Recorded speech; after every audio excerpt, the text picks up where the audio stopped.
Magandang araw po, my dear brothers and sisters. Panibagong araw na naman po, no, araw ng Lunes, July 27, 2026.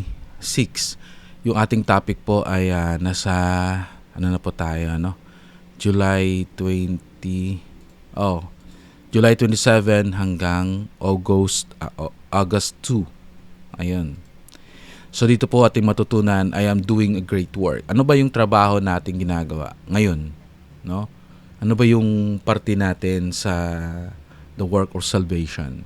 Maraming salamat po, no, sa aking channel, yung unang channel na ginawa natin na nagkaroon ng yung parang copyright issue dun sa background music.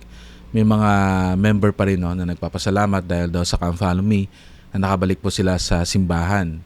I am grateful din po, no, na ako'y natutuwa every time po na nakapag-share po kayo niyan, na dahil po sa ating programang Come Follow Me ay yung bang bumalik yung ating pananaw. Tandaan po natin the reason why ay nagtuturo ako ng katotohanan.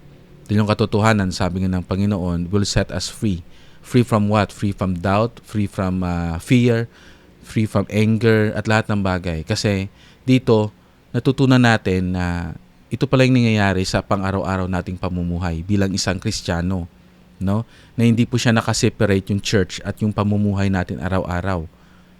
So ngayon, ano po yung mga bagay na ating natutunan? O ano po yung mga bagay na kailangan kong gawin? Sabi dito sa ating topic, sa lesson for today, nitong Monday, July 27 hanggang August 2, sa Monday is yung summary ng pag-uusapan natin ng buong linggo.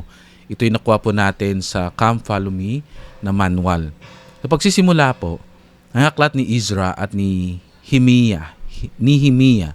Alam niyo minsan yung mga salita, no, sa Old Testament, yung mga lingwahe, minsan nakakaano ng dila, ano? Ezra at Nehemiah ay naganap pagkatapos ng isa sa pinakamadilim na yugto sa kasaysayan ng Israel noong 586 BC. Sinakop ng Babylon maliban sa ibang mga nagsakop, Syria, Palestine, ano pa yung mga bansa na sumasakop sa Israel. Ngayon naman ay sinakop sila ng Babylon. Ang Jerusalem sa ilalim ni Haring Nebuchadnezzar. Ayun, pamilyar sa akin to, Nebuchadnezzar. Nasira ang templo ni Solomon, winasak ang mga pader ng lungsod at libo-libong Hudyo ang dinalang bihag sa Babylon. Sa loob ng halos 70 years, namuhay sila bilang mga bihag sa banyagang lupain. Marami ang nawala ng pag-asa at ang ilan ay nakalimot na sa kanilang tipan sa Diyos. So dito muna tayo. So naging bihag yung Jerusalem sa Babylon ng 70 years. Parang balikan natin, nabihag sila sa Egypt ng ilang mga taon. No, nang pumunta doon yung lahi ni Jacob at ang 12 tribes, doon sila nanirahan sa Egypt dahil sa tagutom, no, at dahil kinupkop sila ni Joseph, yung pinakabunso. At may bunso pa ba after kay Joseph? No? Basta yun na lang, doon na lang muna tayo. Kinupkop sila ni Joseph. Yung Joseph the Dreamer, di ba? Yung kwento na yon. So nabihag sila doon. Parang bumalik yung nangyari sa Egypt at nangyari din sa Babylon sa kanila na 70 years. Dahil nga, bumabalik sila sa walang paniniwala sa Diyos. Alam naman natin yung mga previous lesson natin, if they trust God, if nagtitiwala sila sa tunay na Diyos, yung Diyos mismo, yung lumalaban sa kanila. So ito po ay hindi lang dahil nagkataon, ito po ay talagang dahil sa kanilang masabi natin, katigasan ng ulo. Bakit sila nabihag muli ng Babylon? Bakit sila naghihirap? So pag atin itong inahambing sa ating sarili, ilang taon na tayong nagiging bilanggo sa ating mga kasalanan. Ayun. Ilang taon na tayo na nakakulong sa lungkot, nakakulong sa galit dahil sa ating naramdaman. Either we were being offended or galit tayo sa ibang tao, hindi natin napatawad sila. Ilang years? Umabot na ba ng 50 years, no? Na hindi natin lubusang pinalaya ang ating sarili. This is the reason why na napaganda ng topic na to. Kasi ako, dito din ako nakaka-relate ngayon. Ilang taon na ba akong may mga pagkukulang either sa aking pamilya, sa aking sarili, sa ibang tao, no? O sa Diyos mismo, yung paglilingkod sa Kanya. Kasi hindi naman po tayo perpekto. So atin pong tanungin yung ating sarili, ano ba yung dinadala natin na tayo naging bihag niyan? Bihag ng pagkakamali, bihag ng lungkot, ng galit, at iba pang mga negative feelings na ating nararamdaman. At dahil dyan, marami sa kanila nawalan na ng pag-asa at nakalimot na sa kanilang tipan sa Diyos. Na instead sana na bumaling sila. Pag sinabi natin bumaling, ay pinagtuunan nilang pansin ang kanilang pananampalataya sa Diyos. Pero datapwat, iba yung nangyari. Mas nawalan sila ng tipan, no? Ng tiwala o ng pag-asa, at ang nalimutan nila yung kanilang tipan sa Diyos, yung kanilang pangakong sagrado. Ang pagsunod sa kanyang kautusan, yung pagsamba every Sunday, at iba pang mga kultura na ibinigay sa kanila ng Diyos. So dito, hindi natin sila somehow, no, partly, na hindi ko sila masisisi kasi pag nasa dilemma ka na at siguro, di ba, bilanggo sila Sila ay bihag. Ganun din sa ating panahon. Pag yung tao, alam niyo yun, na matagal nang nawala sa kanyang faith sa Diyos, minsan andun na siya sa addiction na kanyang ginagawa, hindi na dahil sa revenge lang, kundi dahil ginugusto niya na yung kanyang ginagawa, no? And makita natin how miserable that person sa kanyang buhay. And instead siguro na sabihin na ano yan, no, na your worth, no? Ikay karapat dapat sa kanyang kalagayan, o yung mga Israel o Jerusalem, dahil sa mga kasalanan nila, ang Diyos ay habag sa kanila. Kung ang Diyos ay habag sa kanila, tayo din maging habag o magkaroon ng awa sa mga taong nakakaranas o nasa sitwasyong ganito. So, sa pagpapatuloy, ngunit hindi nakalimutan ng Panginoon ang kanyang pangako. Matagal nang ipinahayag ni Propetang Jeremias na matapos ang 70 years, ibabalik ng Diyos ang kanyang bayan sa kanilang sariling lupain, na ating mababasa sa Jeremiah chapter 29 verse 10. So sa verse na to pinapakita na talagang habag, umiawa ang Diyos kasi alam niya, human as we are, nagkakamali tayo, nasasaktan tayo, minsan sensitibo tayo, especially tayong mga Pilipino. We are being Pilipino, madali tayong masaktan, madali tayong napapanghinaan ng loob, no? Nang bumagsak ang Babylon at masakop ito ng Persia, ginamit ng Diyos si Haring Cyrus upang payagan ang mga Hudyo na bumalik sa Jerusalem at muling itinayo ang templo, no? Dahil doon, nang nasakop ng Persia, no, ginamit ng Diyos si Haring Cyrus. Si Haring Cyrus hindi naman 'di ba? Persian king siya, no? Upang payagan ang mga Hudyo. Right. To Persian king siya na pinayagan yung mga Hudyo na bumalik sa Jerusalem upang muling itayo ang templo. So paano to? Minsan ginagamit ng Diyos yung kahit hindi Kristiyano, pinapalambot niya yung puso kasi siya naman yung ama ng lahat ng bagay 'Di ba? Nagkaroon na ng kanya-kanyang paniniwala sa ibang Diyos, paniniwala sa ibang mga nakilala nilang Diyos, hindi ko napabanggitin with respect to them. Pero the truth is, siya yung ama ng lahat, siya yung Diyos ng lahat. 'Di ba? Kaya pinalambot niya yung puso ni Haring Cyrus, na hari ng Persia, na pinayagan niya yung mga Hudyo na bumalik para ayusin yung templo. Ito ay isang halimbawa na malinaw nakatuparan ng propesiya at patunay na ang Diyos ay laging tumutupad sa kanyang mga pangako. Laging tumutupad ang Diyos sa kanyang pangako. Minsan na nag-i-enjoy tayo or nakakalimutan natin dahil sa mga achievements na meron tayo. Like for example, no, kami ng kaibigan ko, last time we had a struggle kasi yung time, no, and dahil sa time na yun sa trabaho namin, parang nasabi namin hindi na kami effective sa trabaho namin, no, kasi may goal. Tapos last week lang nakagawa ako ng isang content na kung saan travel vlog naman, so hindi siya masyadong pagod kasi hindi ko na kailangang make-up, costume, talagang travel vlog at nagkaroon ng bunga.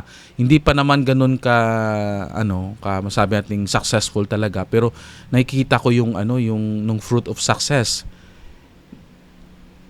At dahil doon, naramdaman ko yung blessing. Parati kong sinasabi, God, thank you. Kasi iniisip ko pa lang to, but you make it happen, no?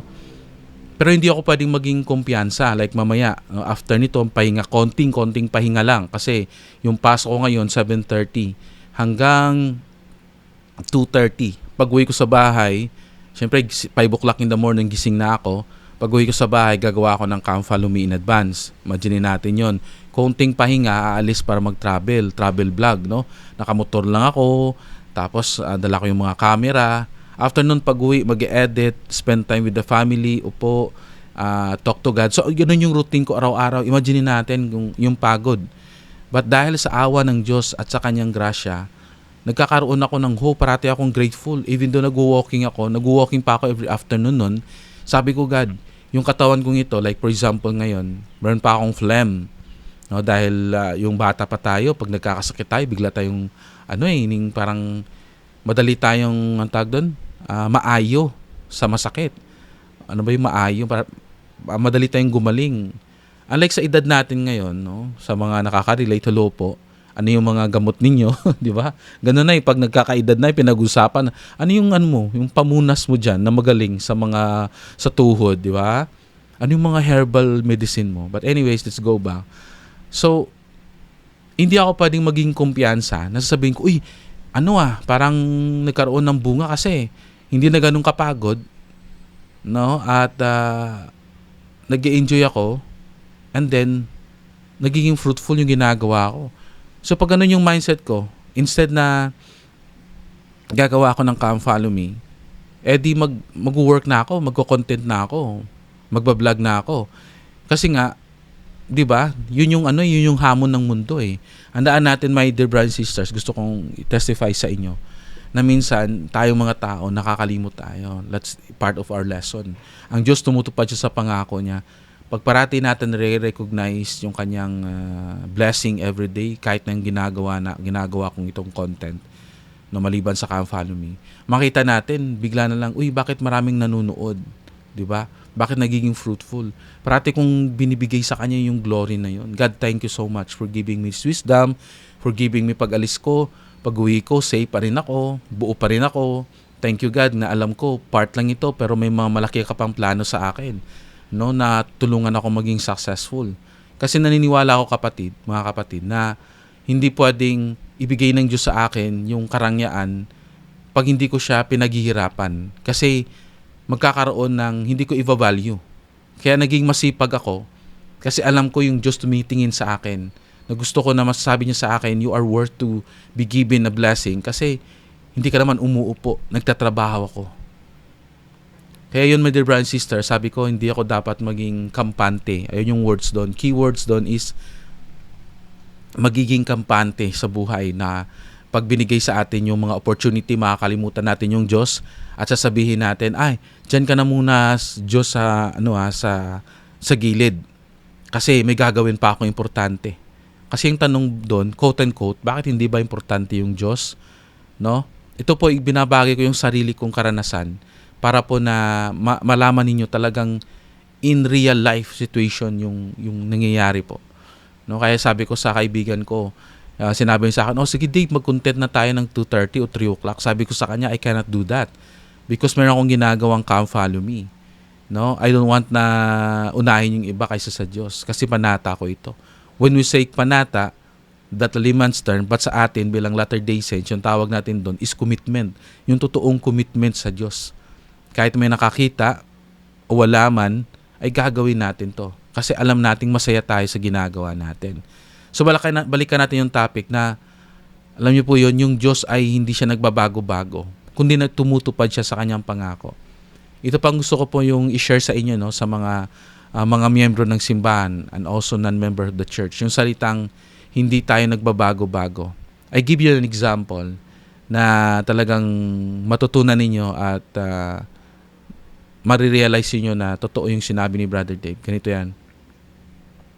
Pag ako isang leader, sasabihin ko sa inyo, huwag kayong pumunta sa abroad.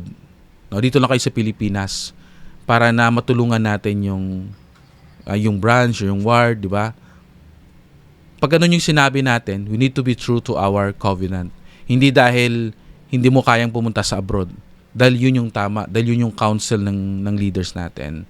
Pero masama dito, saksi ako, after ilang years, may nakita mo yung mga relatives niya or family member niya sa nila nag-abroad. And sabi niya okay lang daw mag-abroad kasi it's time na or whatever reason. Sabi ko, nag-iiba-iba yung statement or yung inspiration dahil lang sa kung ano yung makakabuti sa kanila. 'Di ba? Kung ikaw yung nakakarinig, sabihin mo, ala, may chance akong pumunta sa abroad pero naglingkod ako sa Diyos. Ngayon na may chance ka, okay lang. And then you have, wala lang, no? Either they care or doesn't care. Pag hindi strong yung foundation natin, mawawala tayo.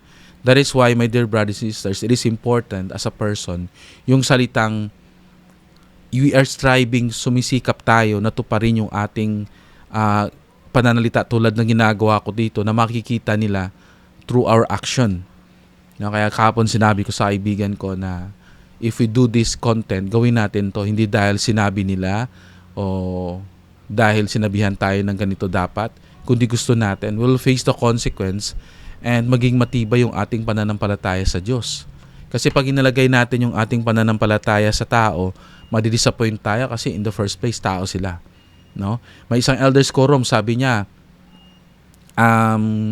dapat tulungan natin yung branch, tulungan natin yung ward, no, na maitaguyod and maging palakasin. One day bigla na lang siya nawala. Nag-abroad siya. 'Di ba? Pag ako yung nakatingin, ha? Ano nangyari? 'Di ba? Ikaw yung promotor na sabihin mong tulungan, maraming naniwala o may naniwala na magstay sa ganito. Hindi nakapagtrabaho sa ibang syudad para lang mataguyod na dumami yung members, no, maging malakas. Ginamit mo lang pala para sa sarili mong interest tapos bigla kang alis, 'di ba? May mga ganon.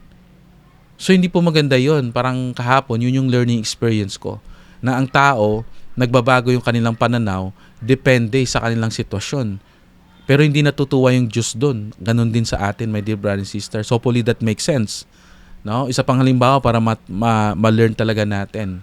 Nangako yung nagtatrabaho bilang guro, sobrang busy ko sa buhay at syempre may negosyo pa tayong maliit. 4 yung anak natin, hopefully magiging 5 na. Hopefully, I'm praying with the grace of God. Pero ayaw na ni Mrs. Pero mahilig kasi ako sa mga babies, no?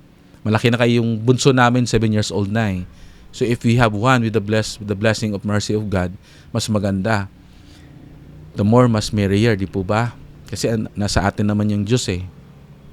At mahal niya tayo. Kasi sabi niya nga, go and multiply. That's my own insight. Maybe it will work sa akin, pero hindi ito mag-work sa inyo. Tandaan nyo na po yung statement na yan. It will work for me, but baka hindi yan mag-work sa inyo.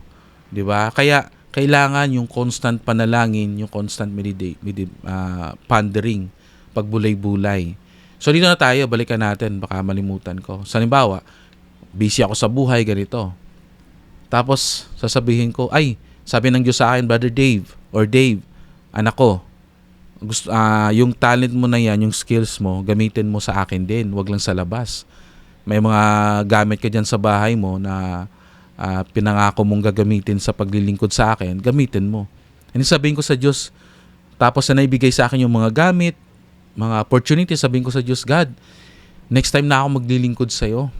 Kasi alam mo namang busy ako sa trabaho, full-time job ko, lalo na isa akong guro. Alam naman natin kung gaano ka-stressful yung isang guro. Tapos, marami pa akong anak. Meron pa akong part-time job. Meron pa akong maliit na negosyo. So, hindi ko magagampanan. So, maybe mag-retired na lang ako.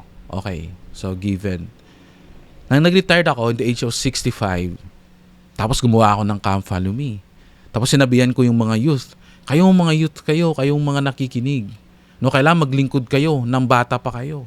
Hindi yun na, sabi ng iba, di Brother Dave, meron kasi akong trabaho eh.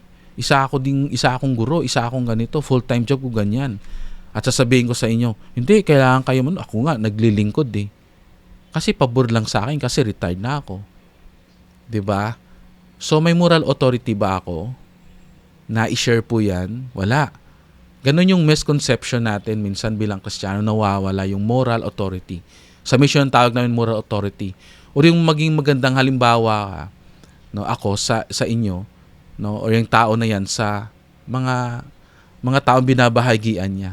So hopefully that makes sense po, natutunan natin na yung Diyos hindi po siya nagbabago. Tinutupad niya yung pangako. Tayo din, in-encourage niya na ganun yung gawin natin. Kasi habang ginagawa ko ito for 3 years na po, and may God give me grace and mercy, nagagawin pa natin hanggang sa dulo ng walang hanggan. Ibig sabihin nun, hanggang walang katapusan. Na every time magsasabi ako sa inyo, tago sa puso ninyo. Sasabihin nyo, hanap talaga ako ng time para mabisitaan yung brothers and sisters. Kahit hindi ako mag-podcast tulad ni Brother Dave, no? Gagawa ako ng paraan para makapaglingkod. Kasi nakita nyo po yung real life situation ko, binabahagi ko po dito. I will be hypocrites, ano po yung salita na yan. I will be hypocrites pag hindi ko po ginagawa yung sinasabi ko. Handaan po natin, we're not pleasing only yung mga tao. We're pleasing God. No, gusto natin na mahalin tayo ng ating Ama sa Langit, maging proud siya sa atin. So anyways, ganun po and dito na po tayo, magpatuloy na po tayo. Kung meron pa akong mga insight, I will share to you, my dear brothers and sisters, so that na lumawak pa yung ating kaalaman.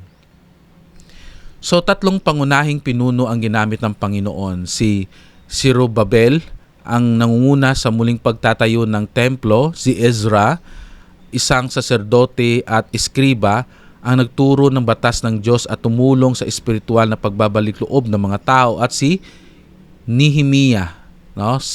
Zerubbabel, okay, ang nanguna sa pagpapatayo ng templo. I'm not sure if engineer siya or architect. Ezra or si Zerubbabel ba ay contractor. Pero si Ezra, isa siyang saserdote. Siya yung nagturo ng batas muli ng Diyos, no, na pagbabalik loob ng mga tao. Tinuruan niya na bumalik loob. Tinuro niya yung batas ng Diyos. Si Nehemiah, na dating tagapagdala ng kupa ng hari ng Persia, ang nanguna sa muling pagtatayo ng pader ng Jerusalem upang maging ligtas muli ang lungsod. Hindi naging madali ang kanilang gawain. Nakaranas sila ng pangungutya, pagbabanta, pagsasabwatan at matinding oposisyon.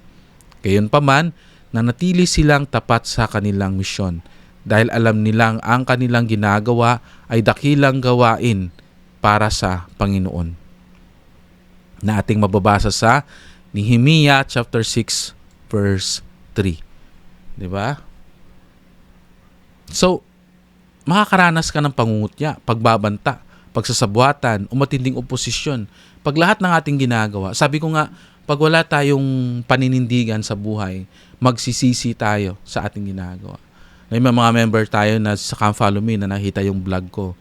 And ang sabi ko doon, ang sabi namin ng kaibigan ko, process.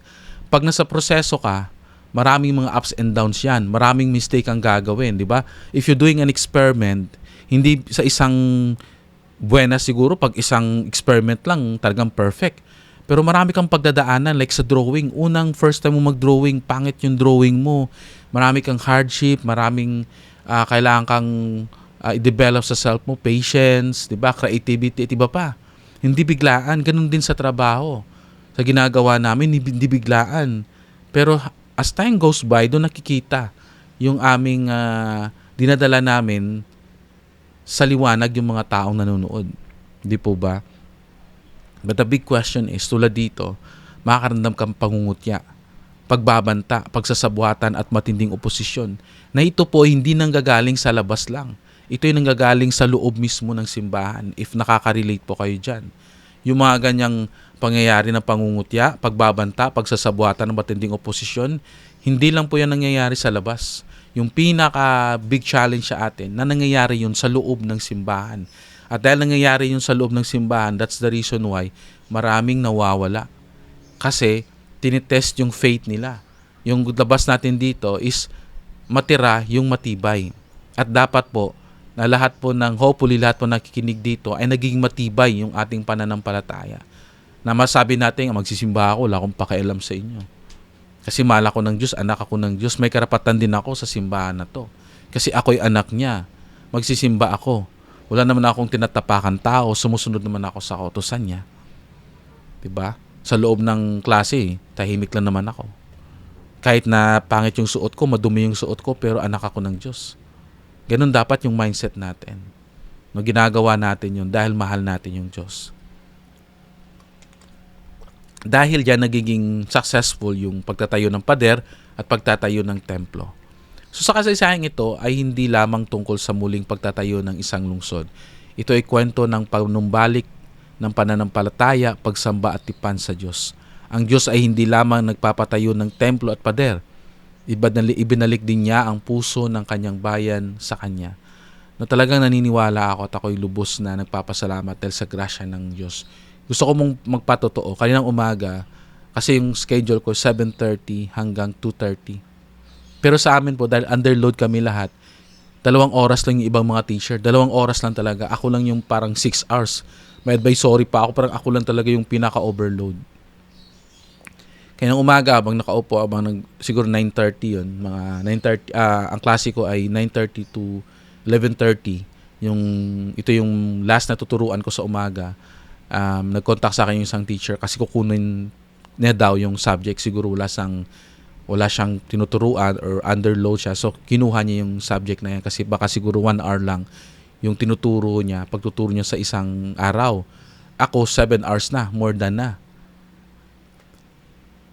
So, doon ko na testify, my dear brothers and sisters, pinayagan ng Panginoon na yun na mangyari para meron akong time sa Kanya sa umaga.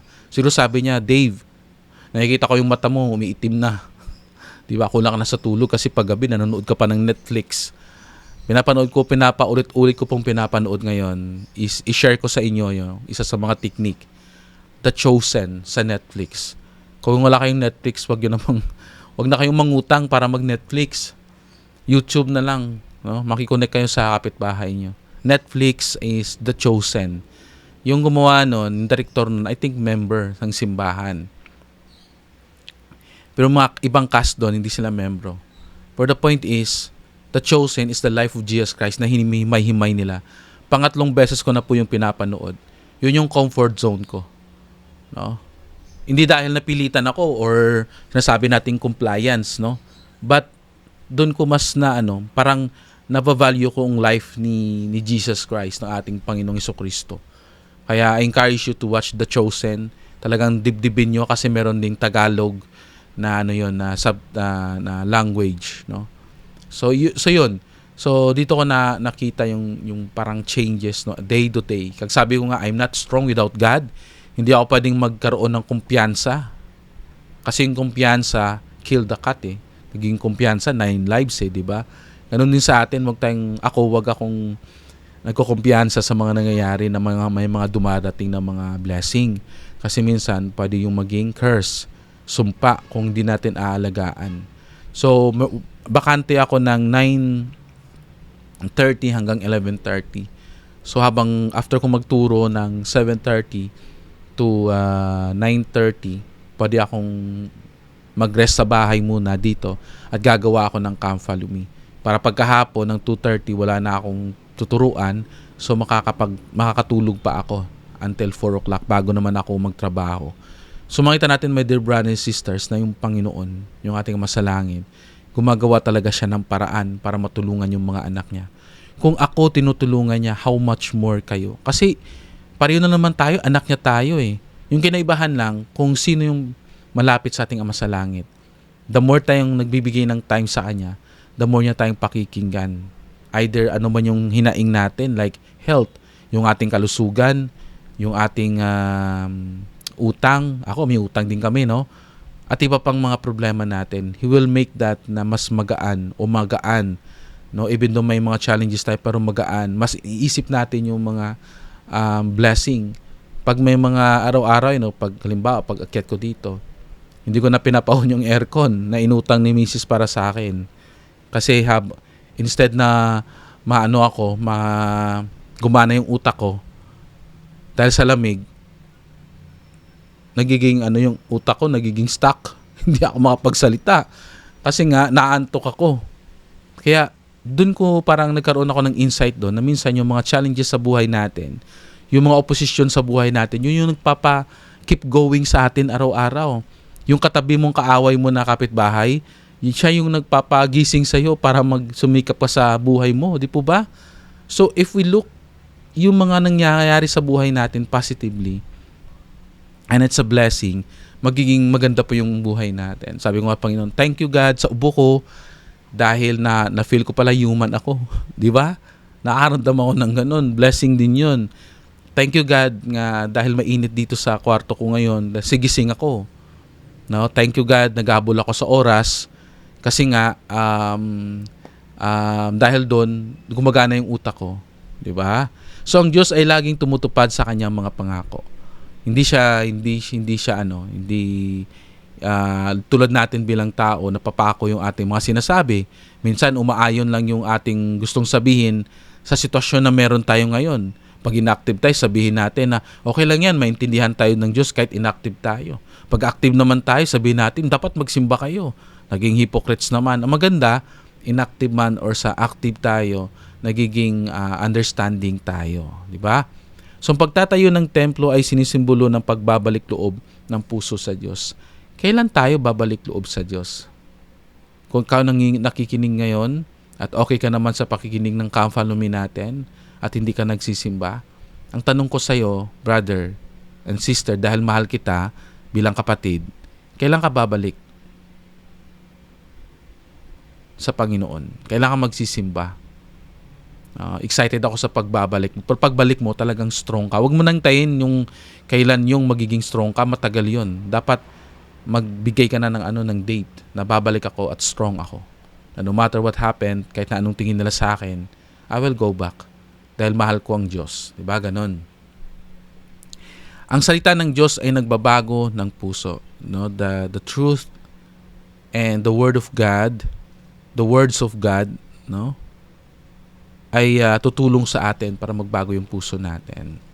Sabi nga sa Jeremiah o sa Ezra chapter 7 verse 10, sapagkat inihanda ni Ezra ang kanyang puso upang hanapin ang kautusan ng Panginoon. Gawin ito at ituro sa Israel. So, hindi lang yung bibigay sa atin ng Diyos yung blessing, yung mga commitment na gagawin natin. Kailangan tayo mismo maging handa. Kaya sabi ko nga sa sarili ko, if tatawagin kang leader sa simbahan, are you ready again to serve Him? Sa leadership position. No, sa calling, hindi position sa calling. Ihanda natin yung ating sarili. Para pag dumating yung mga panahon na yun, we are ready. No? Ang dakilang gawain ng Diyos ay laging haharap sa opposition. Of course, there's always an opposition in all things. Ano ibig sabihin ng opposition? May mga kalaban talaga. Kahit saan ka tumungo. Sa trabaho mo, may opposition diyan. Kahit nga sa sarili mo nag-o-oppose ka, di ba? Merong nagsasabi sa iyo na, nagdi-discourage sa iyo na pag ginawa mo yan, ganito yan. Di ba? Discouragement, ikaw mismo sa sarili mo. There's always an opposition in all things. Kaya ang kagandahan dito, dahil sa mga opposition na yan, that's help us to keep going. Yun yung nagpupush sa atin na magpatuloy. Ang tunay na proteksyon ay nagmumula sa Diyos. Pero, pinapangako ng Diyos sa atin na andyan siya parati. Nagagabayan niya tayo. Dahil sa ating panahon, kailangan din natin magtayo ng mga espiritual na pader.